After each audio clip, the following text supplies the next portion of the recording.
We have sound. I'm in tune. So, whenever you're ready. All right. So this is Jack and the Seven Ugly Robbers, one of the traditional Jack tales from the Beech Mountain area of North Carolina. So in this tale, Jack was still a young boy, but he was getting to be about maybe 10 or 12 years old, so his family figured that it was time for him to help in with some of the duties. So his main duty was chopping firewood, you know. That way they could keep the house warm, you see. They could get the biscuits going in the morning and everything. And Jack's daddy did all the real work, but they expected him to do that. And Jack, sometimes he took a lazy streak, you know. He was a good boy, but sometimes they just couldn't get him to do a darn thing. So there was one day when he just lazed the whole day through. He figured he wouldn't cut one stick of firewood. So, you know, the next morning when they got up and they couldn't get the house warm and couldn't do the biscuits, why, it couldn't have been a surprise to Jack what happened. His daddy told him. He grabbed him by the ear. He showed him that non-existent stack of firewood. And they had a little smokehouse back there behind their cabin. And he took him out behind the smokehouse, took out a little paddle, and he smoked his britches. That's what he did. He gave Jack a good whooping. He tanned his hide. So, you know, Jack was getting to be a big boy, and he really didn't think that was proper. He didn't cry or nothing, but he didn't like it none either. So he figured next chance he get, he'd just light out of there. He'd make his own way in the world if they didn't appreciate him. So he got himself a pack with some victuals and got a change of clothes, and he just struck out of there early in the morning. So he was going for a couple hours there, and the sun was high in the sky, and he ate all the victuals that he brought with him, so he was starting to get a little hungry, but he figured the next place he'd get to, he'd try to make friends. He started to get a little lonely, you see, so he came to a farm, and he said, "Oh!" And there was an old ox there. The old ox seemed all forlorn. He was going, "Moo, moo." And Jack said, "Well, what's wrong with you?" And the old ox said, "Well, I'm getting so old I can't do work like I used to, and they said they're going to get rid of me, you know." Jack said, "Well, that's no good. They don't appreciate me either. If I open the gate would you come with me?" So Jack opened the gate there, and that ox came flying out of there. Like I had a new lease on life, you see, like I had a shot in the arm of energy. So he was running down the road, and Jack had to yell for him a couple times. "Hey, wait up," because Ox is a lot bigger than Jack, you see. So they came to another farm, and there was an old skinny donkey there, and it was just going on. And Jack, he seemed to not be having too good a time, and Jack said, "Hello, Mr. Donkey, what's wrong with you?" And he said, "Well, I can't take wood off the mountain no more. I'm getting so old, and they said they were going to get rid of me, get rid of me." And Jack said, "Well, that's no good. If I open the gate, would you come with us?" And he opened that gate just like he'd done before, and that ox and the donkey, they came flying down the road. And, same thing. They were a lot faster than Jack, and Jack had to say several times, "Hey, wait up, wait up." About this time, the donkey's a smart one, you see. He said, "Hey, Jack, why don't you just get up on my back there, and that way we won't have to wait for you, and you won't have to walk." And of course, like I said, Jack's a bit of a lazy boy, and sometimes, so that suited him fine. He had a little perch there. He could see down far in the countryside, and everything seemed perfect. So they were going along for a couple more hours like this, and they came to another little farm, and a baying and a howling. There was an old hound dog there. And Jack, same thing, all full of aplomb and outgoing. He said, "Hello, Mr. Hound Dog."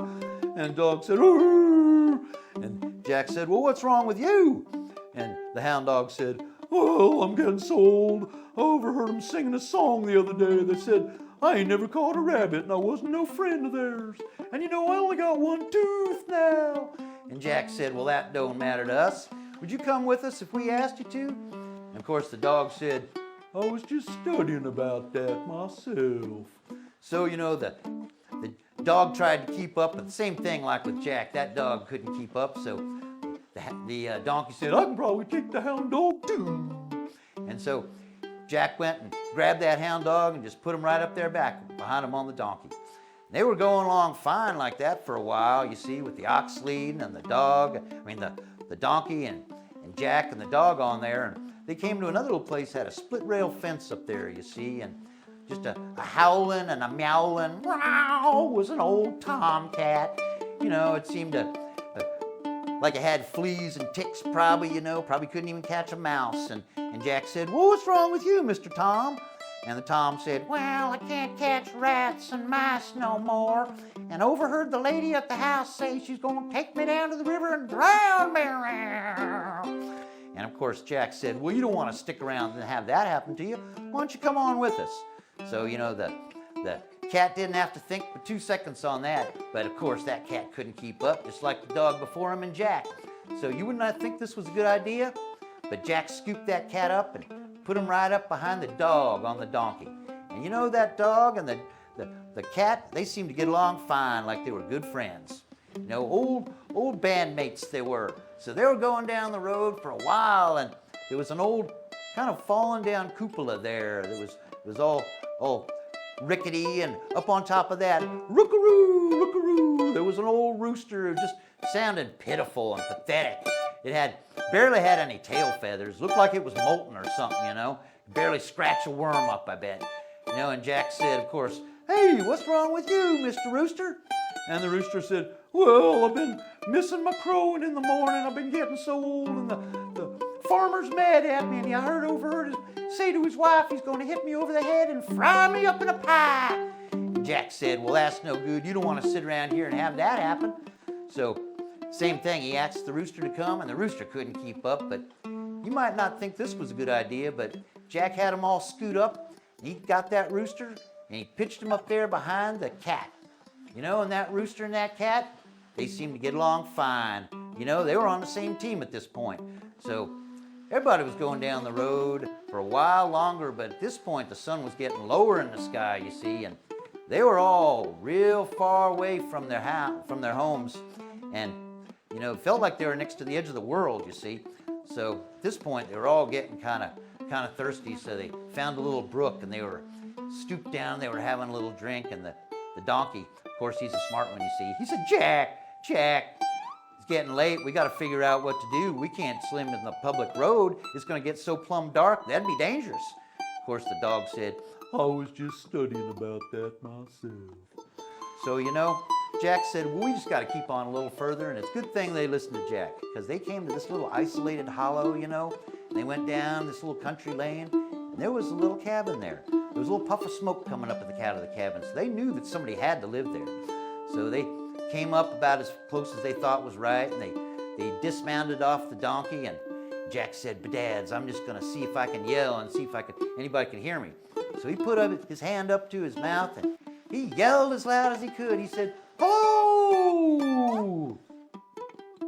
Didn't hear anything. You know, he figured there might be somebody around the back tending crops or something, so he went around the back side of the cabin, and he yelled even louder. He said, ho! Nothing. So, you know, about this time, Jack was starting to get really curious about that cabin. So he inched on up there, and he looked on in that single window that there was, and do you know what he saw? He saw cakes. He saw pies. He saw cornbread. He saw cheese. He saw cured meat. He saw fruit.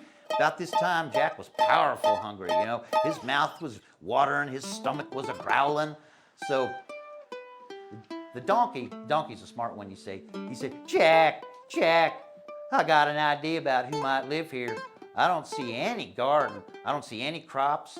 It is my opinion that this right here, this is a stash house for a group of rogues, a bunch of robbers. And with that, the rooster jumped up. He said, highway robbers, what are we going to do? What are we going to cock-a-doodle-doo? And you know, Jack's mind, of course, it was kind of focused on that food in there. And he said, he's trying to rationalize, you see. He said, if those are robbers that stole those victuals in there, I think we got about as much right to it as they do. So, Mr. Donkey, why don't you give us a little hand with that strong legs of yours? Donkey went over there, and with one kick, wham! That door went flying open, you see. And there's plenty of good quality feed and grass in the front yard. It was organic, you see. So the ox and the donkey and the rooster, they stayed there, and they were having real good munch. But the rest of them, they went inside, and oh my goodness, first thing Jack did, he got a big ham bone and he gave it to the dog. Dog took it with as one tooth and started going to town on it. He gave a big piece of chicken to the cat, you see. And, you know, Jack wasn't really thinking right. He was so hungry. You might have your meat and your savory before your sweet stuff, but Jack said, to heck with that. I want what I want, and there's nobody here to stop me. So Jack got a big bowl of peaches and a bowl of cherries, and he poured honey all over those. He had that for about a half hour. Then he saw a chocolate cake. He went to town on that for another half hour. You know, everybody was totally gorged, full stomachs. They were all sated. So they met back at the front porch, you see, and they started telling songs, singing songs and telling riddles and stories, and got deep into the evening. They were just having a great evening. But about this time, of course, the donkey's a smart one, you see. He said, Jack, what if I'm right about them robbers? It's getting up right near midnight. What if they do come home? And of course, the rooster's getting honed in his perceptions, you see. He said, no, it lacks about a half hour from midnight. But again, the donkey said, Jack, we got to figure a plan. What are we going to do? And Jack was thinking about it, but you know what that rooster did? That rooster popped up and he said, let's fix to fight 'em, boys. Let's fix to fight 'em. We'll give 'em the old 1-2. We'll really give it to 'em. We'll ambush 'em. That's what we'll do. And you know, the others thought it was kind of funny. They were making fun of him, but they allowed that there might be a possibility of that. So they got a plan together, you see. The cat, everybody got a little hiding place. The cat, when the coals declined a little bit more in the fireplace, the cat actually got in the fireplace, figured nobody could sneak up on him and he could jump out from there. The dog, there was a little table next to the fireplace, figured he'd be concealed there and he could fight from there and that'd be his spot, you see.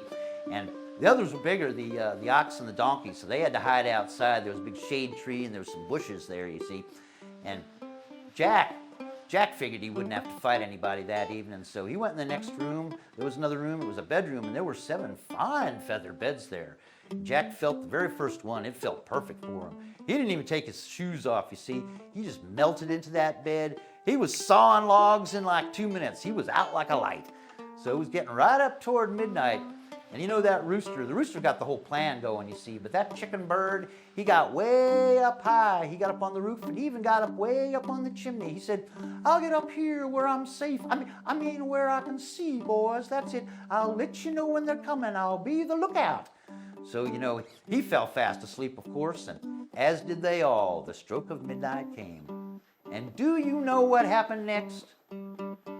7 of the ugliest robbers that you ever saw. They came riding up there, each one uglier than the next. They were all hairy and scary, you see. They had those bullet vests on. They had guns on each hip and knives. They were all scarred up. They were real desperados, you know, real rogues of the night.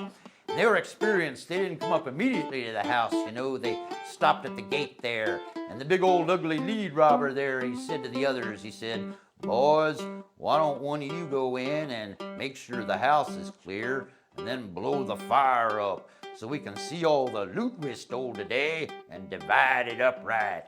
And you know you have to take a big handful of wood shavings and throw them on any declining coals in the fire to get the fire going, see, and blow on it. So one of the boys, he volunteered to do that. So he goes in the house, and of course the house is all dark, but it's their house, so he knows where the fireplace is. He goes over there and, you know, he kneels down and he thinks he sees these 2 little hot coals on the other side of the fireplace.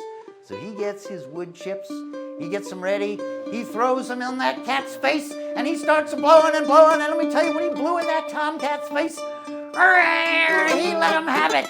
He came flying out of there like he was shot out of a cannon. He attached to the man's face, you see. Blood was flowing as he was scratching deep into the man's face. The man was screaming, "Ah!" as the cat was hissing. "Ah!" Oh, you know, finally got the cat off him, what seemed like an eternity to him. And about that time, the dog heard that, and he came shooting out from under the table. He got him with his 1 tooth on that ankle and locked on. Started going to town and gnawing and sawing, and he was growling low as the man was still screaming. It was a terrible, terrible sound. You know, all those sounds were traveling up through the chimney. So that got that rooster going. The rooster was really, really going. He said, rookaroo, rookaroo, give him the old 1-2, get him, boys. So, you know, about this time, that man staggered, all injured out the front door, and that donkey, he was waiting for him. He kicked him with both legs. That robber flew 10 feet up in the air. You know, when he came down out of that air, that ox nearly gored him to death. He got him up on his horns, he ran him across that front yard, and he pitched him over the fence is what he did. That robber, he didn't know what was going on. He was so discombobulated. By the time he got his head right on straight, he hit the hills. He ran and he ran. He got out of Dodge. He streaked past the other robbers. The other robbers were running away, because they heard the commotion. He streaked past them, and they finally they caught him, and they slowed him down, and they all stopped, and they were all panting, you see, and they said, the big old ugly lead robber, he said, what was all that commotion there over at the house? And the robber who'd been in the house said, boys, I got mortal wounds. I'm going to die. Just let me die. And of course, the main robber said, okay, we'll let you die. We'll make you comfortable before you die. Just tell us what it was. And do you know what that robber said that was in the house? He said, boys, they got men all over the house. They got us made. The first thing that happened to me was I was scratched in the face by a straight razor with a man. He had a high screaming voice. And then there was a man with a low growling voice that got me around the ankle with a butcher knife. And by the time I was free of him, I came out the front door, and there was a man that hit me with 2 sledgehammers, both at the same time. And I went flying up in the air, and there was another man. He got me with a pitchfork. He was so strong, he ran me across that front yard and threw me over a fence. And I don't know how many other men they had, but there sounded like there was another man on the roof who was saying, pitch them up to me, boys. I'll finish them when you're done with them. And those robbers were so freaked out by that tale, they ran and they rode and they ran and they rode, and they got out of that countryside, and they have not been seen since. Good riddance to them, I say. But Jack and them animals, they woke up the next day, and it was a wonderful day. Beautiful day. It was like paradise there. They gorged on every single bit of those victuals that was there. It took them about 2 days to do that. But about that time, Jack, he was really starting to get a little homesick, and he was starting to feel a little guilty for not telling his parents where he was going, and also all the work that was probably piling up there for him. So, the plan was they were going to go back the same way they came, riding on the donkey and everything. But in the meantime, that dog was scratching around the backside of the cabin, and he scratched up a whole cache of loot from the robbers. He found their gold, he found their silver, and he found their greenback dollars, I tell you. So, they couldn't go back the same way they came because they had to load all that loot up on the back of the donkey. They even had to load it up on the ox, and they even had to carry some. So they all walked back. They walked back to Jack's, and it took them a day or so. And by the time they got back to Jack's, his parents were so glad to see him. They didn't even notice all the stuff he had of the animals at the beginning. But then, Jack gave him this big pile of loot, and he told them the story. And of course, they believed him because Jack's such an honest boy. And they actually gave some of that loot back to Jack to take care of them animals because the animals helped him so well. And the last time I visited Jack, I know that he did that because I came up, he was chopping away with his tomahawk axe. The donkey and the ox were in the front yard all full and fed and fat looking. You should have seen the rooster. He had full tail feathers. He was pecking and weaving like he wanted to fight. I thought he was going to come after me. Jack actually had to call him off. I didn't see the dog or the cat though, so I figured they might be around the back side of the cabin hunting or something. So I went looking for them and went around the back side. And do you know what I saw? It was a 10-foot high pile of kindling that he had made for his mommy and daddy. And I started to talk to Jack, but he seemed real distracted. He started going on and on and on about these magic beans that he had bought.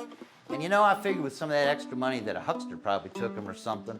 But where he planted those beans, I visited him about a fortnight later, and the stalk seemed to go all the way to the sky. But you folks know that is a different story.